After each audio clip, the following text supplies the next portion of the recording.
Hello, everyone, and welcome to the Asher Marketing Podcast. I'm Anthony Giuliano, and our guest tonight has the most difficult name of anyone I've had on the podcast, so I'm going to try to pronounce it correctly, and then inevitably he will correct me.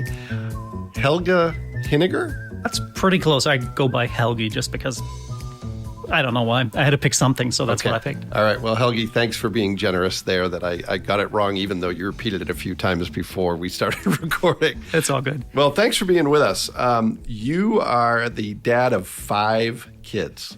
I am indeed, yes. Every man has to have one expensive hobby, and they'd be mine. I only have one. So how do you balance that with work and everything else? How do you keep everyone happy? And the answer is probably that you don't keep everyone happy, but how do you keep it all together? You might be onto something. I think having a patient wife definitely helps with all of that. And trying to maintain some semblance of work-life balance, but it's probably tipped more towards work than life for longer than I'd care to admit. Sure. I think that's true of most people. Well, you have a really fascinating story, so I want to get right to it. As we've discussed, on this podcast, we talk about career paths. We talk about the organization you work for. We talk about some of the projects you're working on. And you are not a U.S. native. So I want to hear a little bit about that. How did you make your way from Germany to the U.S. and what have you been doing ever since? Yeah. So I grew up in Berlin, Germany, West Berlin, back in the day because the city was still divided. Relatively early on in my life, while I was going to college in Hamburg, ran into a Fort Wayne native. And she sort of swept me off my feet and became my patient wife. So, okay. All right. We've been back and forth a number of different times. We're still both in college when we met. So I spent a year going to PFW, and then we moved back to Germany. And that's when I first headed into kind of the world of advertising. While I was going to college, I thought I was going to be a journalist. Okay. And I think a surprising number of marketing people kind of take that track. I'm going to start dating myself a whole lot real early, but this was when that Pan Am flight got bombed out of the sky over Lockerbie, and another intern just kind of walked into my office crying because they just decided that she was going to have to call the relatives of those people that had just died and ask them for their reaction. Wow. And that was the first time I asked myself whether I really wanted to do this for a living or not. I mean, This was for a tabloid, so there probably would have been some other options, but ended up interning at an ad agency as a copywriter, and the creative director, this was Darcy Mazius, Benton and Bowles in Hamburg, so pretty big international shop. And the creative director there, when I left, told me that if I ever wanted a job to come look him up, and I was brazen enough to do that and started working there. Okay. All right. So you came into this world as a writer, and you're obviously bilingual. You speak very fluent and better English than most of the native English speakers I've met. So you have written creatively in both languages. Is that true? What challenges does that present? Well, I mean, the biggest stuff that trips you up are kind of the idioms. So when when we moved to the States the first time around, this was after a couple of 2.5 years in the writing world, and I moved to Fort Wayne. I thought, well, my writing life is obviously over because who's going to be crazy enough to hire somebody, a foreigner, to do their copywriting for them when there's all kinds of perfectly good Americans running around. So my first job here in Fort Wayne was actually at Instant Copy. I don't know if you were around Fort Wayne. I do remember the name. Was a thing. Yep. So, right here downtown, and worked in pre-press because I'd played enough. So when I first started writing, like my tools of the trade were a pad of paper and a pencil. Yeah. And was that on Van Buren Street, just north of Journal Gazette, or do I have that wrong? No, Ferguson was right across from the courthouse on 803 South Calhoun Street. Got it. Okay. Still know their phone number by heart, too. I'm sorry. The Instant Copy, that was right where, basically where the fancy steak place is, the name of which I can't think of right now. Chris. Okay. Ruth's All right. Chris. Okay. The steak place with a tongue twister built in. Yeah, with a possessive for no reason. Yeah, that's right. Yeah, there's a story behind that, but that's another podcast with another person, I think.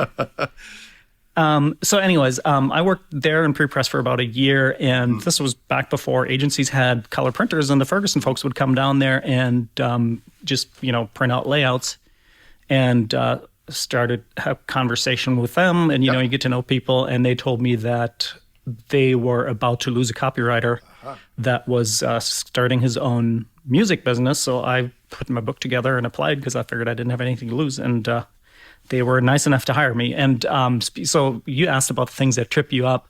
I was known for some Helgeisms early on. When you write stuff and you kind of think you know what you're doing, and then somebody says, well, that's not really, I think, what you're trying to say there. Rich Ferguson, so I worked, back in the Rich Ferguson and Nancy Wright running the place days.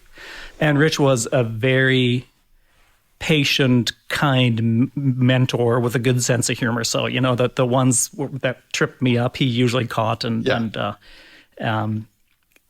of helped me along the way. But, I was young enough then that I was still learning how to write anyway. So part of it was just language thing, and part of it was just, learning how to copyright. Sure. So going back a step, when was it that you first moved to the U.S.? That would have been in 94. Okay, so 94. Yes. So that's actually when I first moved to Indiana. It was 94 from Massachusetts. What were your first impressions of Indiana, of the U.S., of everything you were confronted with, if you will? Yeah. So I actually, the first time I came to Indiana was in the winter, a couple of years prior. So obviously I thought it was brown and cold. Yeah, kind of like it is today on April 20th when we have snow and brown and cold. Yeah. Well, the grass is green under the snow, so we've got that going for us. So I thought that, and I mean, when you grow up in Europe, and especially in West Berlin, where you were around a lot of Americans, because I lived in the American sector, so I grew up with Hueys flying overhead and American military vehicles going down the main street from time to time. And you watch TV shows about the States, and it's not like I grew up dreaming of moving to the States, but I was definitely intrigued. You are exposed to an awful lot of American culture growing up in Europe. So to me, it was just I came here kind of with a sense of wonder and exploration, maybe. And I mean, I also came here to, hang out with my girlfriend. So there was that. Sure. So you're at going back to where we left off. You went to Ferguson, and you were there for quite some time, correct? Yep. Yeah, I was at Ferguson for, I think, 7 years altogether. I left for a little while to work at Vorderman Volkswagen. Vorderman was one of our clients at the time, and I was kind of in a phase where, I kind of tipped into copywriting and marketing communications by accident, right? I mean, I had this internship, I had this opportunity, I took it.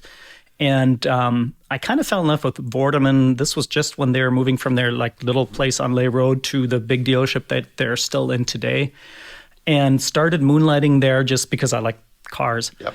And worked on Saturdays a little bit, and then they asked me if I wanted to come sell cars for them. I'm like, sure, I'll try it. It was a good way, because it was just a good way to explore whether something else would be better for me. And the first deliberate sort of career move that I made turned out was not really for me. I enjoyed it for a year, and then I started missing creative work. I also started missing having Saturdays off. Yeah, for sure. Well, I don't know if you've experienced this with your older children, and I've experienced it recently I only have one child. My son is 21.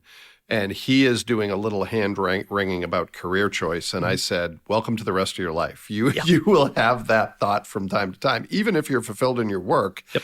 And so I think all of us have, a sense that the grass may be greener somewhere else. We want to explore careers. And sometimes you do that and you find out the career you were in was the right career for you, but you do that through trial and error. Yeah.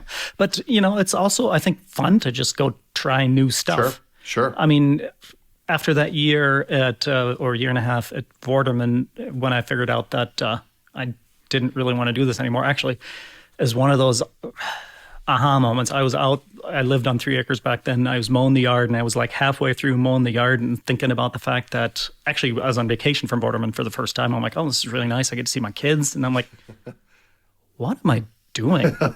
So I shut the mower off and I went inside to see my wife and I said, would you mind if I started looking for a job in advertising again? Because I don't really want to do this car sales thing anymore. And she looked at me and said, I was wondering when you're going to figure that out. And you ended up back at Ferguson. Yeah. So how did that, was it just sheer luck that there was a position open, or how did that work? I think there was definitely some luck involved. And I called Nancy, and I don't know that they had necessarily a full-time writing position open, but I'm also I'm not a designer, even though I worked as kind of one for a while in Germany. That was pretty stressful. But I'm a pretty decent production artist.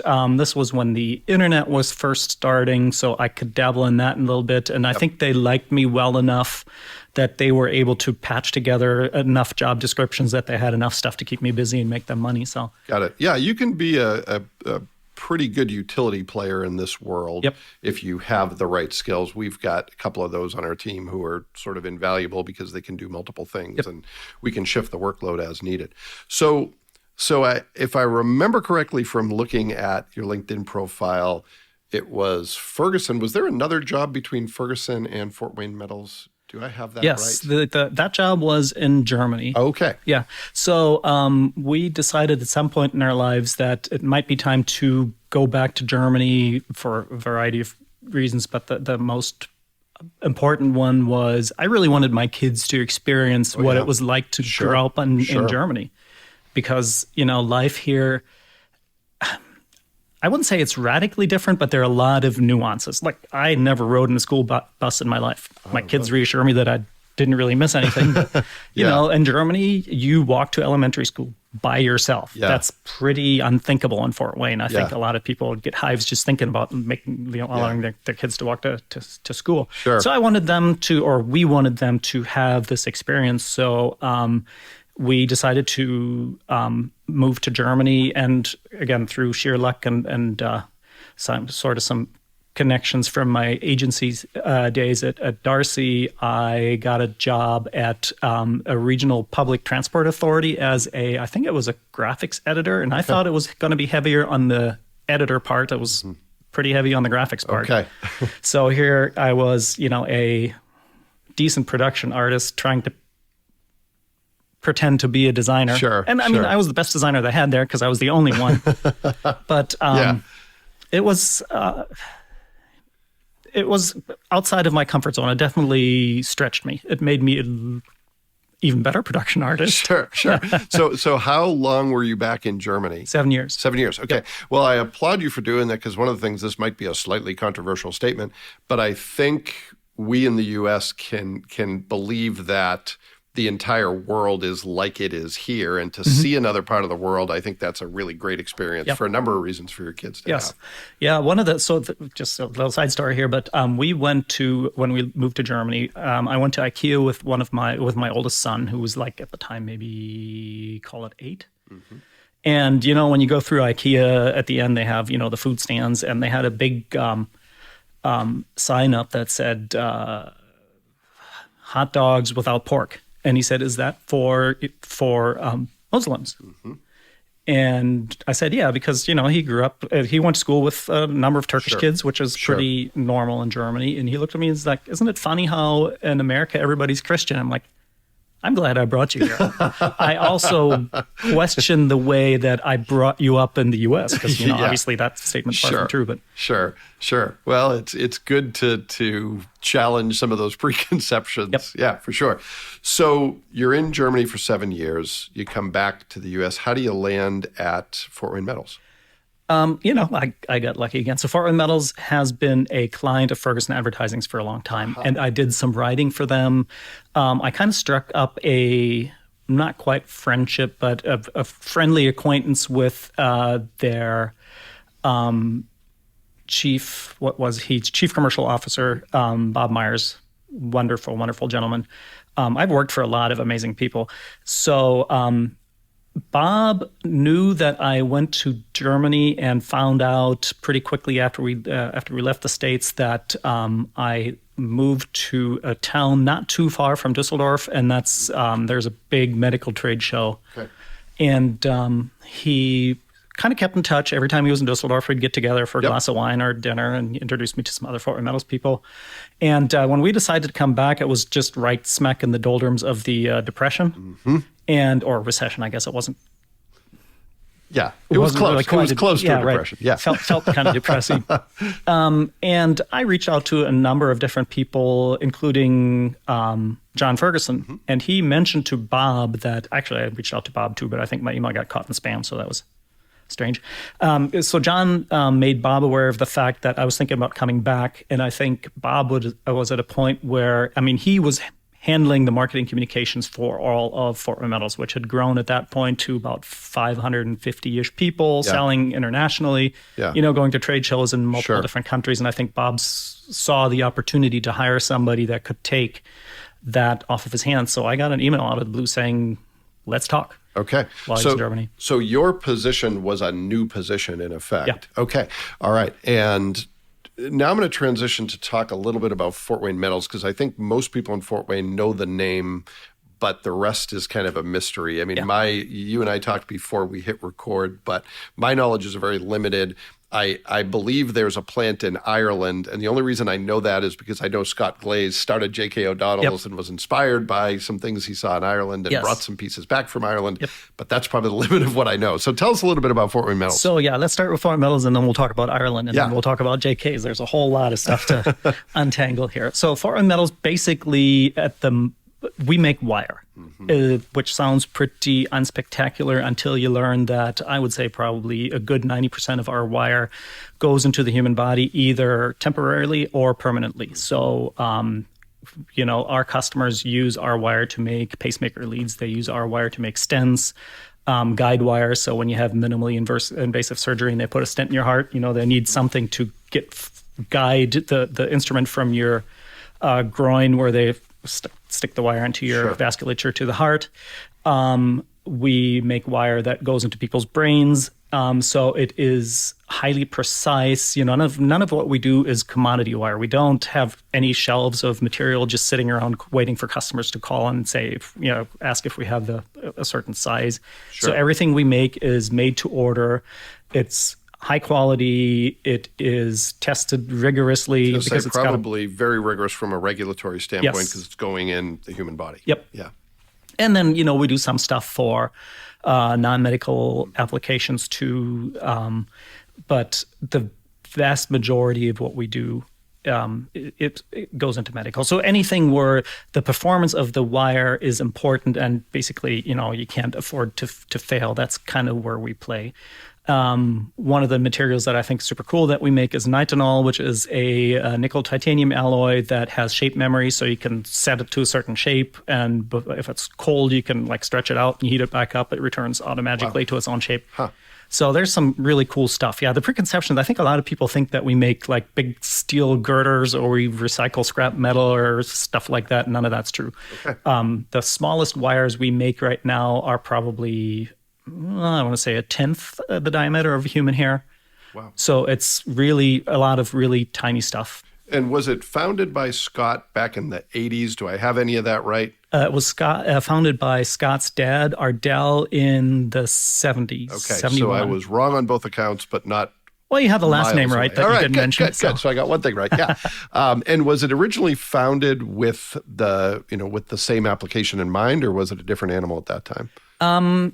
I think it was founded mostly on precision. So, Fort Wayne has been a wire town for a really long time. Mm-hmm. There's a lot of magnet wire stuff and going on in town. Actually, what our first claim to fame was that really hit it big was recording wire. Okay. So before there was magnetic tape or, Zoom recorders and stuff like that, sound was recorded on just wire, and it's still used, I think, in some black boxes and planes because it's resilient.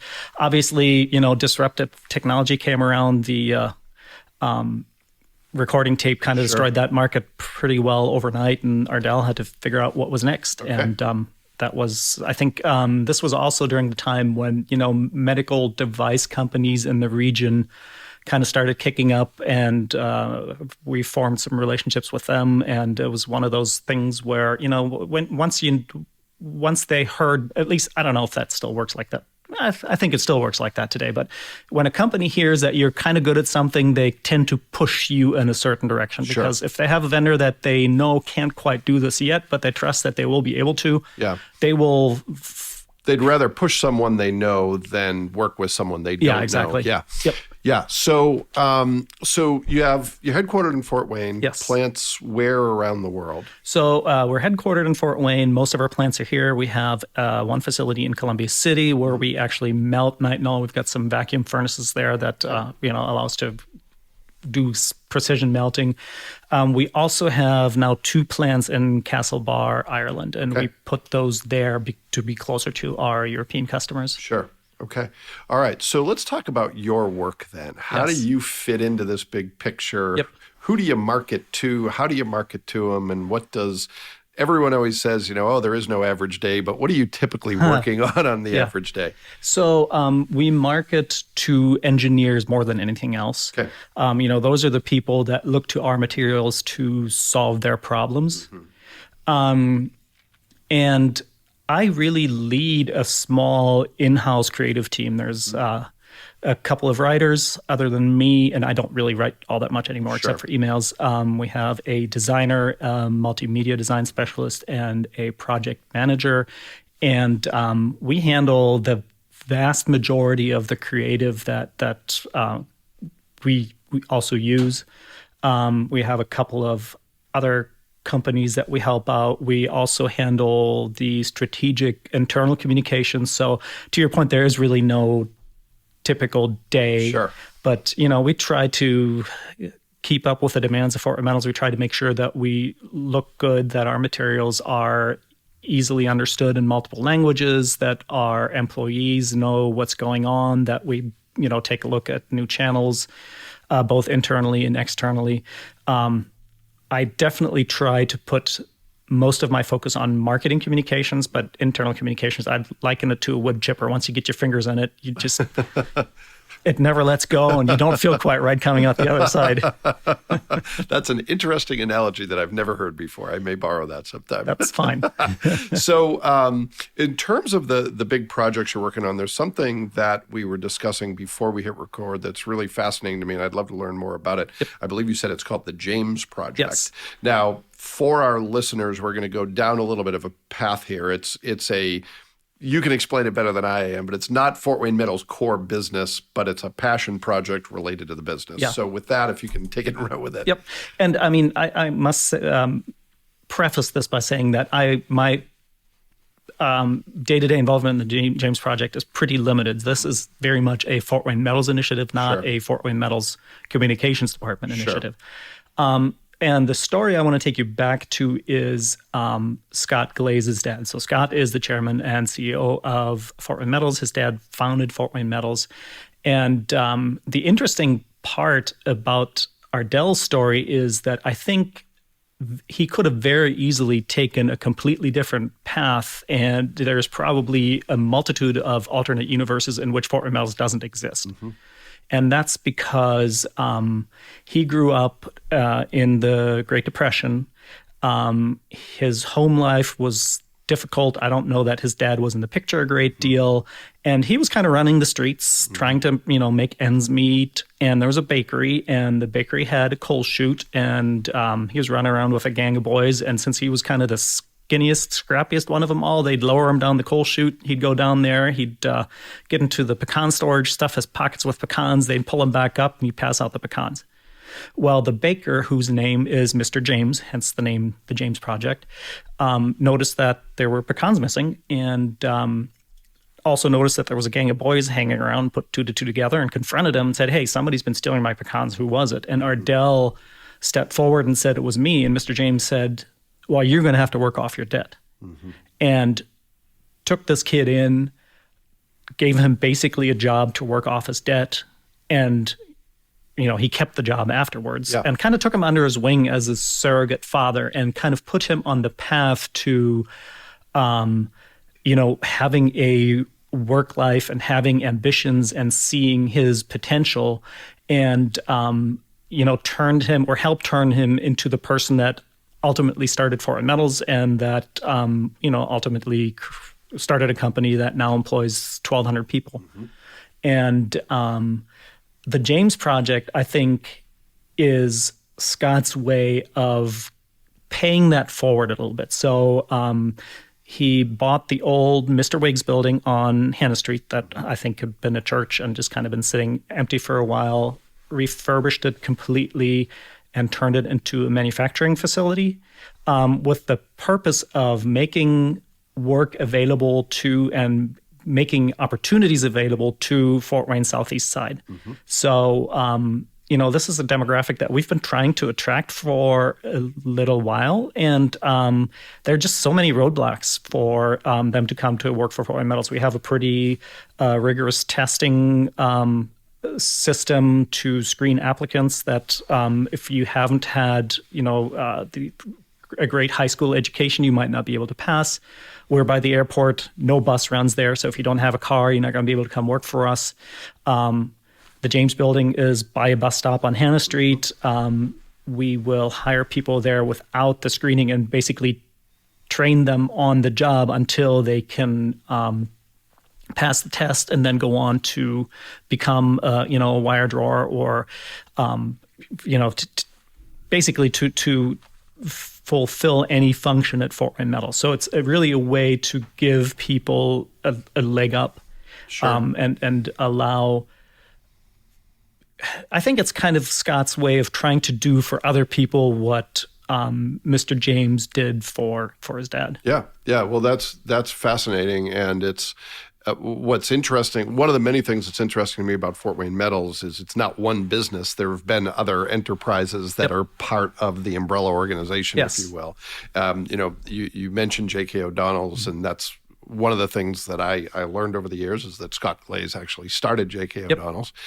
There was also at one point, I think there was, I don't know if it still exists, a fish farm that was involved. So we did what are some of the other enterprises that are current or that have been part of the business? So JK's is another great story, I think, of Scott just doing something because it's the right thing. This was, you remember what Fort Wayne Metals Fort Wayne downtown was like. When I worked at Ferguson, the sidewalks got rolled up at about 5 p.m. and downtown was dead. I tell my younger coworkers that when I started working at Asher in 2004, so not all that long ago, but my lunch choices were Coney Island, Double Dragon, Dash In, Loaf and Ladle, and that was about it. Yeah. And now you could go to a different place every day, and still in a month you wouldn't have hit every option you have. Very different environment at that time. Yeah, when I first started working downtown, Dash In didn't exist. Okay, all right. So we had, I think, Coney Island, Cindy's, I think the Soda Fountain. Okay.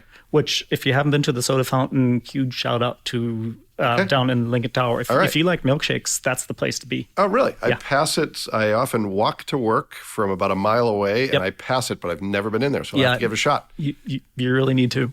That's the whole reason I do this podcast, is to learn great places to eat. No, so you mentioned, here's what I saw happen downtown is first the library was built, and I was like, oh, that's a cool building that didn't have to be a cool building. That's kind of nice. And then J.K. O'Donnell's was not too long after that, and I was like, oh, this, because I'll admit I was skeptical when I heard there's going to be an authentic Irish pub. I was like, what's it going to be, a Bennigan's? Yep. And then all of a sudden I was like, oh, I was wrong. This is really cool. Yeah. And the reason Scott put that there, I think, is because he has always been a supporter of vibrant downtowns and the downtown improvement district. And it was just, I think, a case of Scott putting his money where his mouth is. Like, I don't know that he ever really felt the urge to run an Irish pub, but he wanted a destination downtown, and he wanted to prove to everybody that said it couldn't be done that it could damn well be done. Yeah. And he's right. Turns out that it's been a good move. Yep. Yeah. So in addition, you've got the James Project under the Fort Wayne Metals wing. You've got the J.K. O'Donnell story. What are some of the things you're putting your time into that are time intensive, that are keeping you up at night, that excite you, or maybe a combination of those things? So the thing that probably excites me the most about Fort Wayne Metals marketing communications is that we spent over the last few years a fair amount of time. So when I first started there, it was just shoring up stuff, making sure that our trade show booth looked right, and kind of redesigning things. And I started all by myself. There was no team. And as we've grown, our team and our bandwidth we have been able to kind of take a step back and be more deliberate about how we approach our marketing communications. And over the last few years, we've developed a brand persona for ourselves, which is Approachable Innovator. We've always been innovators, but like if you look at our current website, it's very clinical and sterile, and that's not really who we are as a company. If you talk to anybody at Fort Wayne Metals, people are willing to have conversations. They're willing to listen. They are usually fairly humble. They are always excited to help. And I wanted our brand to reflect that. So we developed this Approachable Innovator persona, and we're just in the process of going through all of our marketing communications materials and infusing sort of that Approachable Innovator feel to everything that we do. And it's really cool. We thought about this for a really long time, and it's really cool to see that come together. Once you figure out what an approachable innovator sounds like, what an approachable innovator looks like when you turn him into a marketing handle. So that's what we're working on right now. We're starting to kind of have the first pieces put together. Some of them are going to take longer, like the website, but that's super exciting. The other thing that's exciting to me is that we've been working with Salesforce for a while as our CRM, and we've recently added Pardot and are working on, building some marketing automation, completely different way of, or a completely different chunk of a sort of marketing communications to think about. So is a communication plan that is automated, or is it more than that? Well, it's whatever we want it to be, I guess. Okay, but all right. There are some opportunities where fundamentally what I want that to do is I want our customer service representatives to spend less time working on things that could be automated so they can work on things where they bring value to our customers. Sure. And I think that will allow all of the work to kind of shift down a little bit, so everybody in sort of that value chain facing customers will have more time to do the work that's really helpful and I hope enjoyable. Well, and it's a differentiator because, Yep. At some point, everyone's going to be deploying technology in the same way, and it's going to have less. Right now, it can be a competitive advantage, but the bigger competitive advantage is truly going to be your people and their ability to provide high levels of service and know the customer. Yeah. Yeah. And, if I don't think, well, actually, I know as long as I'm going to be around that Fort Wayne Metals is never going to turn into a place where you just talk to a computer. One of our strengths is the quality and the knowledge of our people. We have, people there that have been working for us for 30 years and that just have that wealth of knowledge about the materials that they work with, about the customers that we deal with. And I want to be able to, take a little bit of the grunt work and offload it off of them and allow them to flex that muscle more. Yeah, well, and a lot of investments in people. I mentioned that before we started recording that I've been a little bit involved in the internship program, and you have a really great internship program, sort of a investment in people early on to help them develop, in some cases into great Fort Wayne Metals employees, but really preparing them well for whatever career path they choose to pursue. Yep. And that's another passion, I think, of Mr. Glaze's is, one of the things that Fort Wayne Metals does is we provide, if you work full-time at Fort Wayne Metals and you want to go to school, Fort Wayne Metals will reimburse your tuition at the going PFW undergraduate rate. And we don't much care whether you get a degree to be a more effective Fort Wayne Metals employee or if you get your degree to do something completely different. Yeah.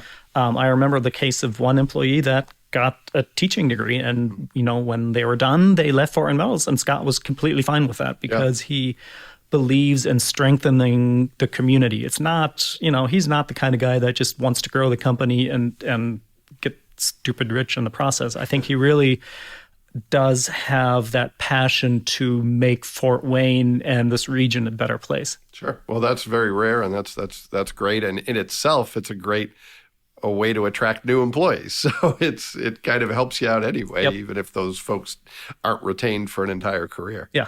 All right. Well, let's talk about what I call the speed round of the show, where we go over some of the stuff we've talked about, but synthesize it a little bit. You've had a fascinating path and have learn from folks who themselves have had a pretty great path. But if you could distill that down to some career advice, and this could be for someone who is aspiring to a career in marketing, someone at Fort Wayne Metals who's just getting started in their career, what's your best career advice? Probably learn when to say no, but always tend towards saying yes. Okay. All right. I've done some stuff where I wasn't sure if I was going to succeed. And I think, if I think about my time in Germany, passing myself off as a designer, I was not a great success as a designer, but I've learned a bunch of stuff, and I am still glad that I did it. I'm still glad I went and sold cars. I have a whole new appreciation for salespeople, and I also now know that marketing is what I really want to do. Yep. So being open to learning, being open to opportunities, being curious about the world and everything that's going on around you, I think is really important. All right. So let's talk a little bit about Fort Wayne Metals. And I won't ask you, the question I typically ask people is, if you had to describe, your organization succinctly, you do that all the time. So for you, it's too easy. So I'll give you a more difficult question. What do you think is the thing you'd most want people to know about Fort Wayne Metals that maybe they don't know, or maybe to clear up a misconception? So the misconception, I think, is that we, that we work with big metal stuffs and it's smelly and hot and dirty, and Fort Wayne Metals is none of the above. All of our facilities are air conditioned. All of our facilities are clean. The stuff we make is much more often small than big, like the biggest stuff now that we melt, I guess the biggest stuff that we make is like 12 inches diameter and weighs a couple of 1,000 pounds. But a lot more often, like I said, we make stuff that's the 10th of diameter of a human hair. My technical writer is going to yell at me because I'm sure I got that number wrong. But so that's a big misconception. The other misconception that I think that I always kind of bristle at is that manufacturing is meaningless button pushing work. We have a whole lot of really smart people that have to think on their feet, that have to keep an eye on quality, that make materials that can decide, over life and death if things go horribly wrong, and that I think have fulfilling, meaningful, well-paying jobs. Yeah, and really a strength of our region. There's a lot of companies that are doing really fascinating, truly sort of world-changing work in our backyard, and not a lot of people know about them. And Fort Wayne Metals is probably at the top of that list. Well, we're near the top of it. Near the top of the list. Okay, well, that's some great humility. Then the last question, I'm going to change this one up. I'm giving you some challenges. So, we've been through a global pandemic. We're still in it, but hopefully emerging out of it slowly but surely. What have you learned in the last year plus that you're going to take into the future and use? And what do you think other people could learn from what we've experienced? I don't know. I'm guessing this has been said before by smarter people than me, but I think what I've learned is that if you look for it, there's always opportunity. The last year and a half have been really hard for, I think, all of us. But if you look at remote work, if you look at all the things that weren't possible, that all of a sudden became possible overnight. If you think about the way that people are thinking differently, I think there's just, if you look at things the right way and have maybe the right people to support you and help you along, you can, I'm not a big fan of the pull yourself up by your bootstraps analogy, because I think in a lot of cases that's just false. I think, if you're deep enough in the muck, it's going to be hard to do that. But if you approach a situation the right way, you can always find a kernel of something that will help you along. Yeah, well, I think the benefit of, and again, there's a lot of people who've had really dire circumstances over the last year, and I don't want to diminish that at all. But for those of us who've been fortunate enough to come out of this with our health and everything else intact, we were operating on muscle memory. And then things sort of forced us to stop. And we learned how to adapt without all the benefits of how we used to work. We were forced to work in a different way. And now emerging out of it, we can go back to what was best about the way we used to work, but we're not beholden to that anymore. Yes.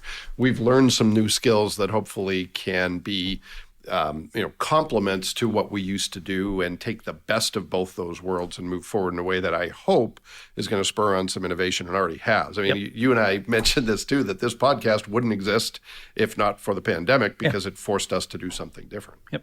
Yeah, and thank you for that redirect there on. I mean, there are definitely people that have suffered in this pandemic in ways that will make it really hard to find that kernel of positivity. And I definitely didn't want to discount that. Sure. Yeah. Well, I think again, it's one of those things where you have to sort of you have to respect the individualized experience and know that everybody's gone through this a little bit differently, but there are opportunities if you look for them. And that was true during the recession, as you learned from a job standpoint. That's true if you move to a different country. That's true if you change careers. And that's true even emerging out of everything we've been through the last year. Yeah, fact. Yeah. Well, it was very nice to meet you. You and I had not met, I don't think, in the real world. No, I don't think so. Tonight, although I knew you a little bit from the internet. So it's a pleasure talking to you, and I'd love to talk more in the future. And I hope everyone enjoyed this episode as much as I did. Thank you for listening. We'll be back next week with another great guest. Thanks for joining us, and we hope to see you again in the real world sometime soon.